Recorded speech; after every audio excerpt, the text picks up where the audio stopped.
Yeah, for sure. And I guess we'll touch on that. Like, when it comes for you to like when you're recording a music video, so like your Everlong cover, or I guess your arrangement. Yeah.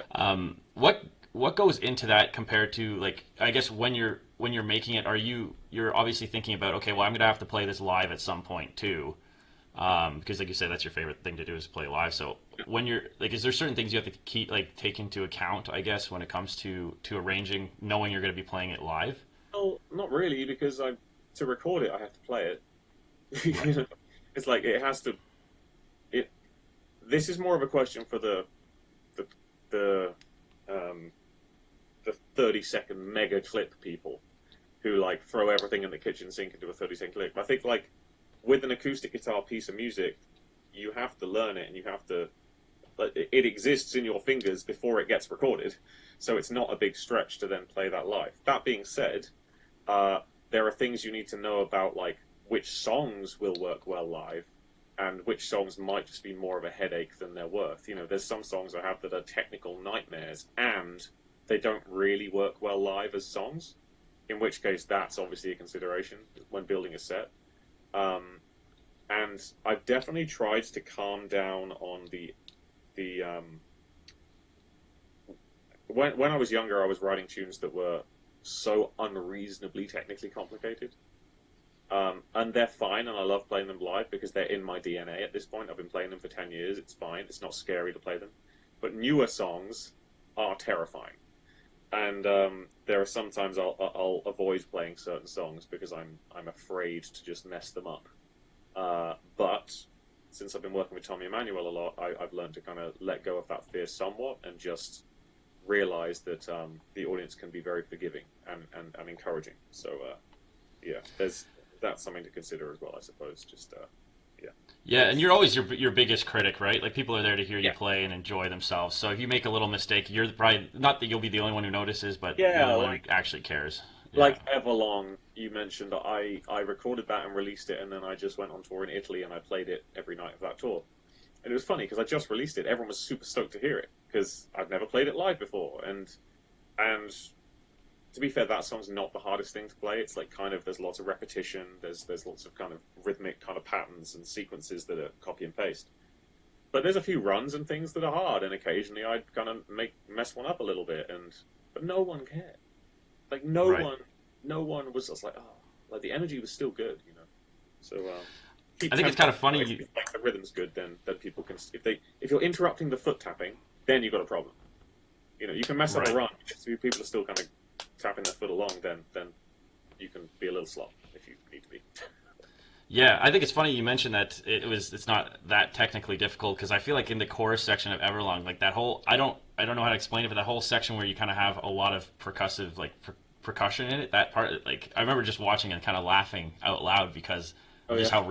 how ridiculous it was. It sounded so good, but it was just like how can you coordinate that? Anyways, I know it's just practice, I mean, just but like you know, when you have two hands and different fingers, you're talking about the drum fill bit. Like it's down, down, down, down, yeah, yeah, yeah. It is kind of stupid, and the it's not unfortunate stupid, thing about but it's oh no crazy. no, But but it's like yeah, it is kind of like ridiculous that that's on a guitar. But yeah, live, the hard thing live is the pickups on the guitar with that because you have to hit at a certain volume to have that drum fill have impact. And I've had to move where I do that live into an area that's closer to like where the microphone picks up the sound a bit. So I've had to kind of rejig that a little bit somewhat live. In the studio, it's fine because you've got a condenser mic like here, and you can just tap and then you put some compression on it and it sounds great. So yeah, that one fill is a little bit annoying, I must admit. But the rest of the song is pretty just grooving. You know.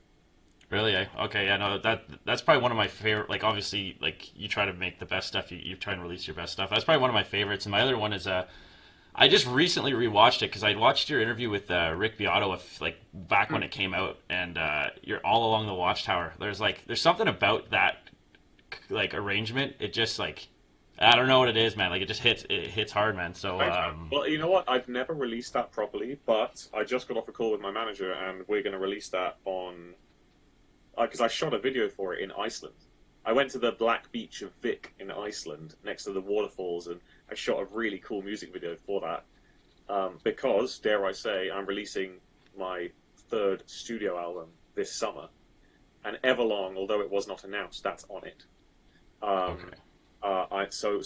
From May onwards, I'll be putting out a song every month and announcing the album, and All Along the Watchtower will come out at the end of May with a proper video. So I'm glad you said you like that one, because that's the next like one of my solo things that's going to be released, and that'll be at the end of May. So yeah, thanks for the Awesome. compliment. I appreciate that. Yeah, no, Because that yeah, it's that an song's abstract that. cover.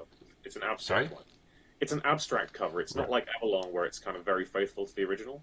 It's a much more abstract one. So we're going to try And and you release it on Bob Dylan's birthday. on who? Sorry. Bob Dylan, the guy who Oh, wrote Bob Broken. Dylan's birthday. Yeah, yeah, yeah, of course. Yeah, and I think I saw in an interview you mentioned it was a kind of a your version of. I guess it must have been Rick Beato's interview, but it's not the original. You're not going off the original song. It's more of a.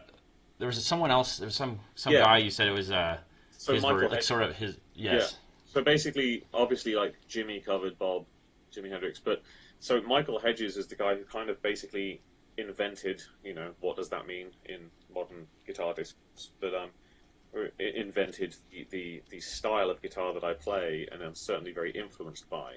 And he did a version of All Along the Watchtower in the tuning that I'm using. So I took the tuning as inspiration from him, but he does it as a kind of more strummy thing with vocals, like singing it.